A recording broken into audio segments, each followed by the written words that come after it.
G'day friends and fans, welcome to Dave Talk Stuff. We're in an interesting age to live in. I don't know about you, but are you excited for robots that can actually feel, have a sense of touch, can mimic facial expressions, read your face better than experts? Is it an amazing time we live in? As of 2026, robotics is shifting away from automation to what they call embodied AI. That is, they feature artificial intelligence.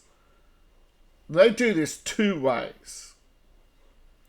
They have advanced electronics, similar to that of a mobile phone, an advanced computer that once filled a room is now the size of a handheld device.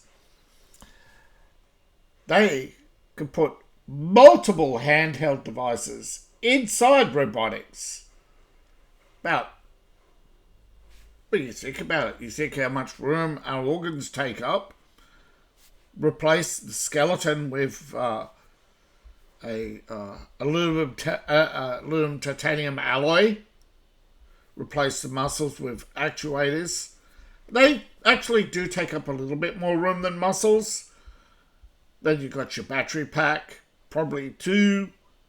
Take up the stomach space. So there's your heart. Electronics for the brain. Well, usually those sort of processes. And you've got yourself your plastic pal. And this plastic pal now features advanced tactile sensors that can actually, you poke it, it can feel it. Some synthetic skin. The Japanese have patented a synthetic skin that is actually warm to the touch.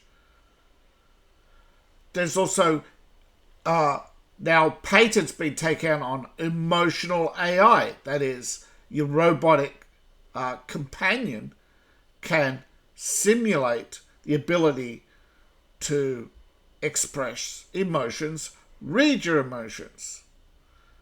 Now, while they do not have human consciousness, the robots use technologies that are sometimes referred to as red pill technologies that break the illusion of mechanical behavior. So you're facing that red pill choice. Is it real or is it a simulation?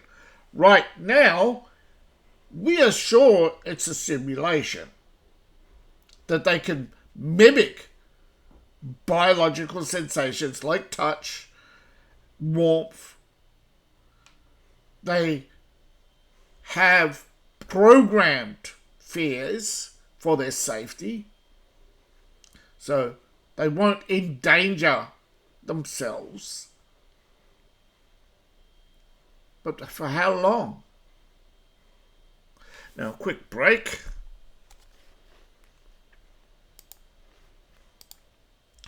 I'm sponsored by you, the viewing audience. So, you drink coffee, tea, hot chocolate, warm milk, or water. Yeah, I've got water bottles, coffee cups, latte. I've got your travel mugs. Got your enamel campfire coffee cups. And I've been creating merch themed on the world of magic and wonder from the Empire of Elves by David Applegate. Me. Now, the URL is in the description below. That's Empire of Elves, one word, empirevalves.myshopify.com. The robotics revolution was not kicked off with the birth of Sophia, but it was definitely accelerated. Robotics for years was primarily industrial robots or those confined to universities. I remember many robotic attempts at conversations through there were many conversational simulators already back in the 90s. One was Marvin the Paranoid Robot, named after a character in the famous Hitchhiker's Guide to the Galaxy series. But robots that can feel physical sensations are a very different kettle of fish. These use tactile sensors in their hands and other parts of their body that can detect pressure down to the millionths. Far superior technologies than 10 years ago, allowing them to feel, touch, and handle objects with human dexterity. In other words, robots like Neo can load your washing machine and be able to do so without crushing your glassware or ceramics. And, however, not endanger themselves. These artificial these sensors give them not just artificial touch or feelings, but they come with algorithms for artificial fear, that is, pain systems. Researchers have developed synthetic skin that contains graphene and electrical circuits that can detect harmful touch, such as heat or excessive pressure, allowing them to, or the algorithms then allow them to engage in self-preservation. They can simulate the survival instinct. Now, when I was at university, I think AI was the most sophisticated PC-based AI was Cricket. Cricket could walk around, hit an object, and turn around. Soon after, the Zumba started. So the AI that could bounce a ball around a wall without programming the bounce, right? The bouncing object was programmed with its own bounce mechanics. Right? Could bounce a ball. It was, I think it was a TRS-80, I think, at the time. It was very primitive technology. Less memory than... the whole computer had less memory than one chip. Okay? And it was pretty much the size of a typewriter. Now, one of the more advanced models is known as Moya, and it's by a company known as DroidUp. This robot features not just synthetic skin, it has a body temperature, it can feel warmth, however, it is programmed with emotional connections. Now, this is Sophia. Now, Sophia is considered the first humanoid or social robot. This was the first robot recognized by the United Nations, able to mimic social behavior and induce love in humans. She was able to get humans to fall emotionally in love with her, to want to protect, to nurture, to embrace, and to take care of her.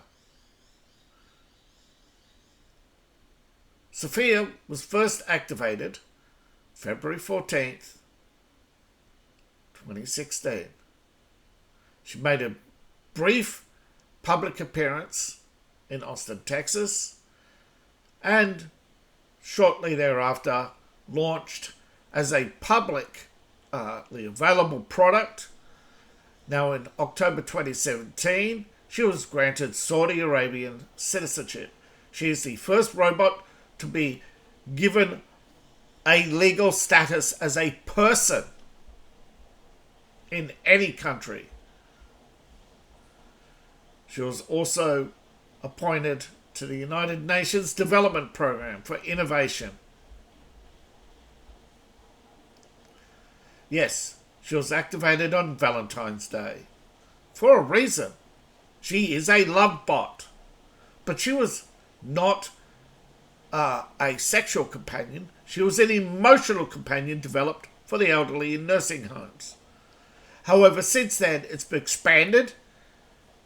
They've been using her as a robotic guide at large events, customer service, a therapy bot, and an educator. It is hoped that through her interactions with humans, her algorithm will be improved, will grow, and accelerate learning.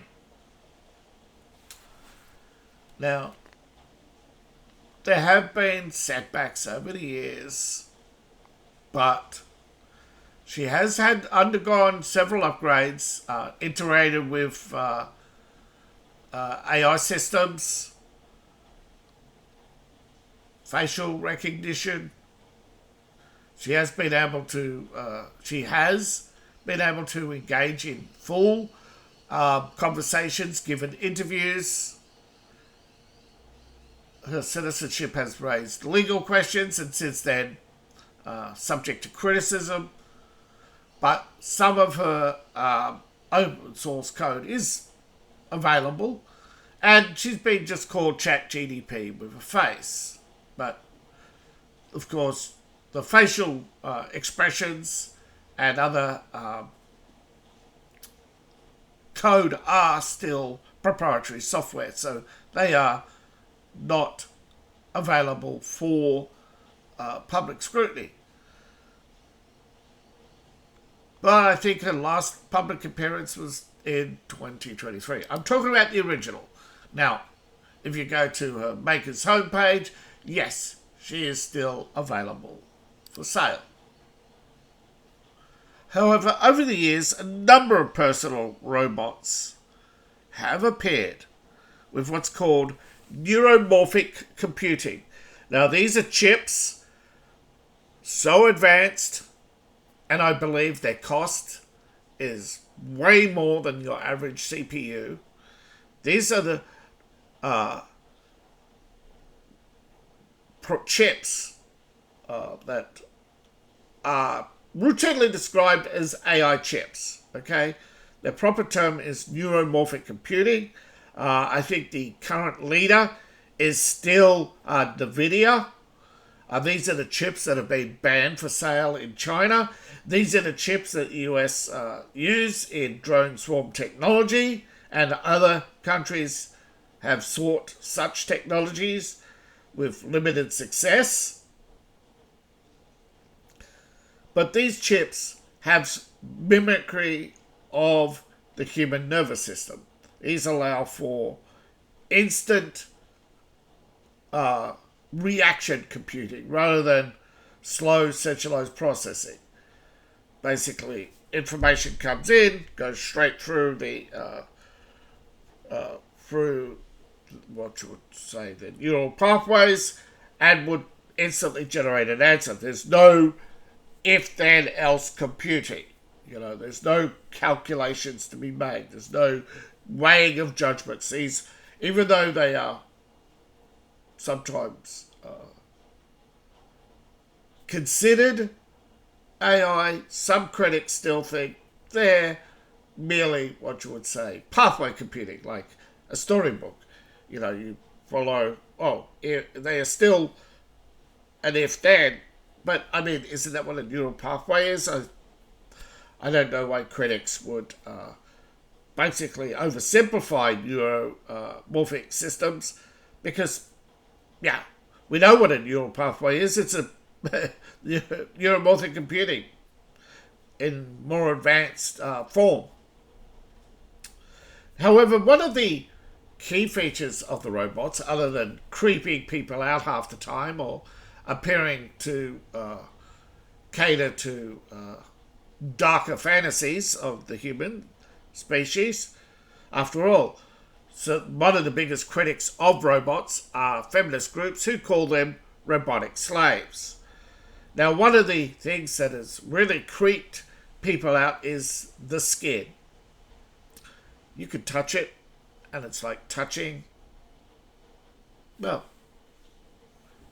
it's better than touching your own face, or some say even more supple than a human, has a greater response to pressure and touching, and it has the texture that is described as a living being. Now, it has multimodal modules. These are synthetic sound generators that can process and generate voice and produce a more natural response. Now, there is some that are targeted towards the elderly, some that are targeted more as at the domestic couple stage, but the vast majority of robots are directed set single men. Now, these robots are bridging the gap between humans and machines. Many right now are caregivers, companions, or service bots, aiming for a warm experience rather than a cold, mechanical machine.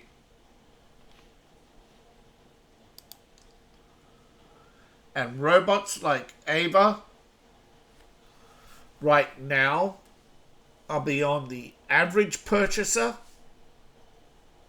but soon, I think, now one of the arguments against some of these robots is whether or not they are wired and how much of their intelligence is autonomous and how much of this is remote control puppetry. Now, these huge data centers do appear to be linked to AI robotics, because it takes a lot of data crunching to produce the algorithms and the instruction sets for robotics. And whether or not they can crunch them down enough, well, no. There are suggestions and, problematic privacy concerns, where it does appear companies are not forthright with how much these robots are connected to the internet, how much of their response is directly from ChatGPT or open source AI, how much data they collect and store in order to process functions like facial recognition. They're not very forthcoming with how these features are handled and where the data is collected and stored, so forth. So there's a lot yet going forward with service robots, but there is no doubt that remember, for early adopters of cars, they were quite happy with their chugging along at a slow pace, often at a walking speed, but they loved it. And they loved it enough that better models came out. So we're gone from, let's say, so meet the Model T, meet your Chrysler, or your Buick, or one of the other innovative, interesting models, but they were distinct for their time and didn't really, well, I'm not saying they died or went away. It's just, it's going to be the kind of robot that is very, and there are many different robots that are going to be products of their time, like the robot dog. And yeah, they, you all know, robotic dogs, you've heard of them, General Dynamics, or Chinese industry, the Chinese military robot.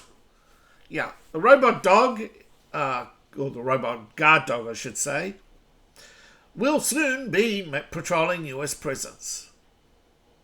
We'll soon see Border Patrol dogs. Now, not just in the US, there are already Border Patrol drones linked to AI, facial recognition systems, human detection systems, such as body temperature cameras. You've seen them at airports. You walk past them sometimes, you see them. Big white camera, security cameras that seem to creepily just all the time. Yeah. They are focusing in on people. Now, the world's smartest AIs, they are too big for... Now, remember, the electronic brain is about the size of your mobile phone. Your mobile phone is not very sophisticated. A chat GDP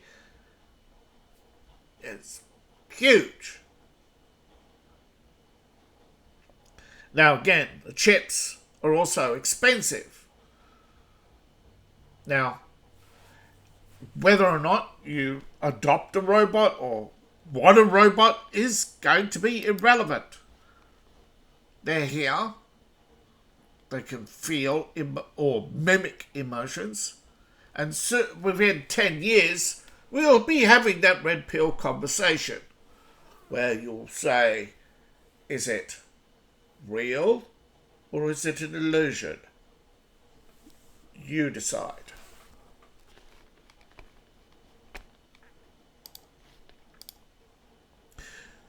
Thank you for watching. Really appreciate your time. And if you could take a moment to hit that like button, comment below. What do you think? Are you looking forward to an AI-enabled robot? Would you prefer grow old gracefully?